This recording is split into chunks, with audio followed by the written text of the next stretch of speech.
Ontem, 5 de dezembro, foi celebrado o Dia Mundial do Solo. A data lembra a importância da conservação da terra para os bons resultados no campo e também para a preservação ambiental. Esse é o tema que João Pedro Cuti Dias traz para a gente hoje aqui no Bom Dia Produtor. João, o cuidado com o solo é vital, não é mesmo? Bom dia para você. Bom dia.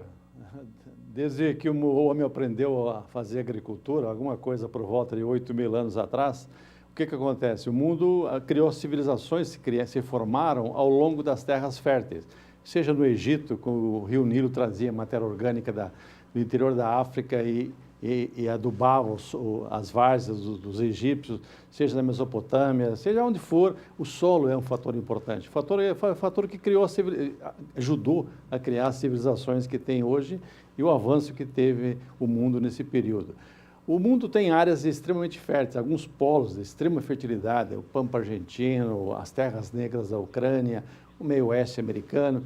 Porém, o Brasil tem uma vantagem. O Brasil pegou uma área de solo fraco, de solo ácido, com problema de alumínio, com ferro, e criou uma tecnologia para trabalhar o cerrado brasileiro. Então, hoje, o cerrado brasileiro, ele não é só uma fonte de produção de alimentos para o Brasil, é uma fonte de produção de alimentos para o mundo. O mundo hoje vê o cerrado brasileiro como o grande potencial, a grande fonte de alimentos. Então, o dia do solo, o solo é bem mais precioso que o senhor e a senhora têm. Pensem sempre disso. Não é só por questão monetária. Monetária também. Algum de vocês que estão me assistindo comprou terra por R$1.000, R$500 o hectare e hoje ela vale 30, 35, 40 mil reais. Não existe negócio nenhum no mundo que deu maior rentabilidade do que a terra. Terra é um bem que Deus não fabrica mais. Aliás, fabrica, a natureza fabrica. Demora 400 anos para fazer 1 centímetro de solo. E às vezes a gente perde. Não 1 centímetro, é muito mais que 1 centímetro, 7, 8 toneladas por hectare numa safra. Então, é extremamente importante que o senhor e a senhora levem a sério a questão do solo, que é o maior bem que vocês têm. Nós colocamos 5 telas, alguns pontos que a Embrapa colocou no seu trabalho. Sempre o produtor tem que estar olhando a questão dele em relação ao comportamento do solo. Ele tem que ver a questão química, ver como é que está a acidez, alumínio. Ele tem que corrigir. No momento que ele corrige os nutrientes que estão faltando e elimina aqueles que são tóxicos, como o caso do alumínio, por exemplo, ele tem condições, é uma ação que está na mão do senhor e da senhora para melhorar a sua produtividade. A questão física é uma questão mais complexa. Aí você tem que fazer ações no sentido de evitar que haja processos erosivos, aí vem a questão do terraceamento, o plantio direto, a preocupação permanente com matéria orgânica, enfim, isso são coisas também que são passíveis do senhor e a senhora tomarem em conta. A próxima tela, o próximo item, nós não podemos pensar num solo com 10 centímetros. Isso aí é um absurdo. Nós temos que pensar um solo que a gente possa fazer 30, 40 centímetros de correção, de colocar fertilidade. Por quê? Porque é um seguro que vocês têm contra a seca, é um seguro que vocês têm contra as adversidades climáticas. A hora que você cria condições para que as plantas, seja a forrageira, a braquiária, por exemplo, se você adubar, corrigir ela, e não precisa fazer uma adubação para plantar soja, não, uma adubação para a braquiária mesmo, pouca coisa, um pouco de calcário, um pouco de fósforo, esses nutrientes que são básicos, você não vai ter uma braquiária com 10 centímetros de raiz, não, você vai ter uma braquiária com 3 metros de raiz. É lógico que na época de seca ela está brotando. Aliás, aqui no Centro-Oeste é muito comum você ver na época de seca, julho, agosto, a única coisa verde que tem são as áreas, especialmente as áreas de integração, onde ele plantou soja, terra corrigida, um bom perfil de solo, ele consegue aprofundar as raízes e a planta consegue buscar água, buscar nutrientes em pontos mais afastados da superfície. Mais um outro item monocultura. Monocultura é extremamente perigosa, tanto do ponto de vista de controle de pragas e coisas, mas principalmente a questão de matéria orgânica. Quando havia um modelo de produção que você lavrava, gradeava, passava pé de pato, tinha a soja, ficava a terra descoberta depois do período de entre-safra da soja, o que estava acontecendo? Estava caindo a matéria orgânica e o solo perdendo a vida. E aí tudo ficava difícil, a produtividade caía, tudo. Hoje a preocupação não é uma planta, tem várias plantas. Plantou soja, vai plantar milho, aqui no Centro-Oeste usa-se muito milho mais braquiária. Algumas áreas que não se planta milho, eles fazem uma cobertura, áreas mais frias, botam aveia, botam crotalária, botam outras plantas, para quê? Para você melhorar a matéria orgânica no solo, melhorar a cobertura e essas plantas acabarem ajudando o solo na maneira que elas alimentam essa biota, essa grande vida que tem dentro do solo. Mais uma, palhada. Se você pegar um termômetro, chegar numa área de verão e colocar numa terra pelada, terra nua, muitas vezes chega acima de 45 graus Celsius. Se você botar esse mesmo termômetro do lado, embaixo de uma palha, às vezes dá uma diferença de 10 graus.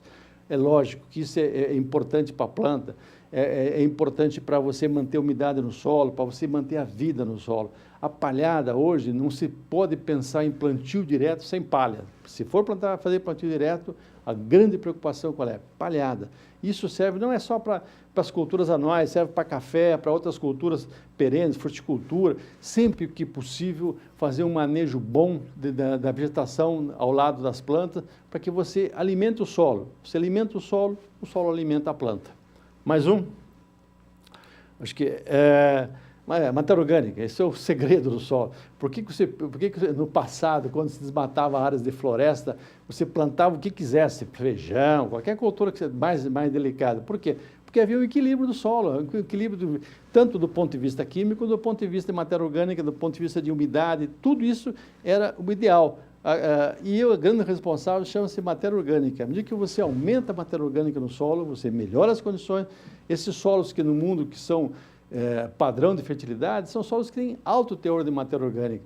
Eles retêm a umidade, você tem uma vida fantástica, trilhões de bactérias, fungos, tudo isso acaba, esse ciclo de vida é extremamente positivo para as culturas ou para as pastagens que ali forem ser implantadas. Mais um?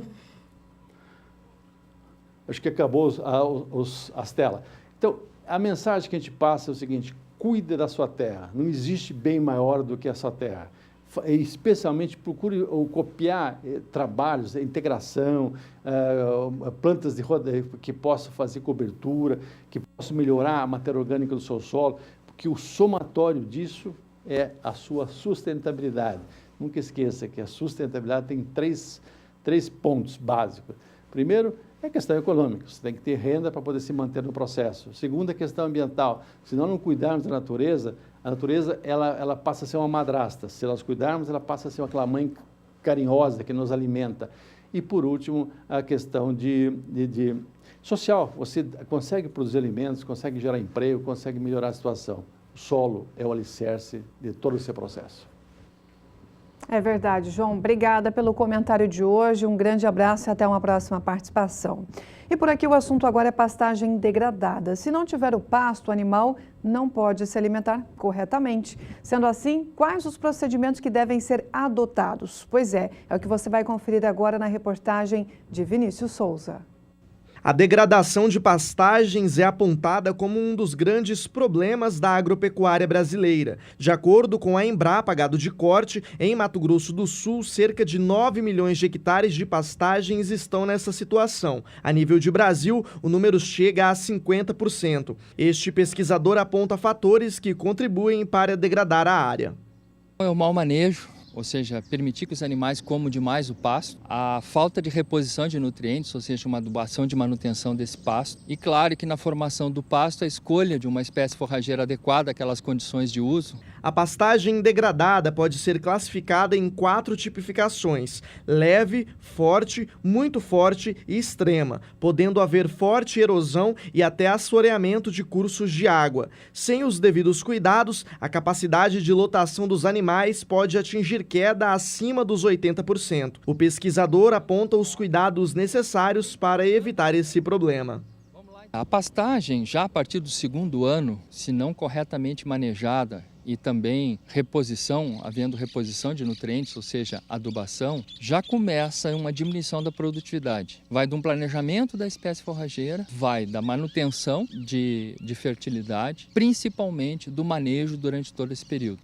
Com a pastagem rapada, o pecuarista precisa manter o seu rebanho bem alimentado e se vê obrigado a buscar outras alternativas. A mais viável seria o confinamento, porém, nesse período do ano, ela entra em sua reta final, fazendo com que o produtor rural precise buscar novas alternativas para manter o rebanho bem nutrido. A opção é fazer um trabalho preventivo. Então, chegando nessa época agora, mapear as áreas da fazenda, fazer um diagnóstico das condições, buscando aquelas áreas que estão em melhores condições, que podem ser, por exemplo, adubadas, para se fazer a terminação dos animais, dos novilhos, dos animais comerciais, das vacas de descarte. No período seco, entrando com certo acúmulo de forragem, pode-se terminar alguns animais, alguns lotes que não terminaram ainda no período das águas, com suplementação no coxo e até se fazer uma situação favorável para que se leve esses animais para confinamento. Vinícius Souza para o SBA.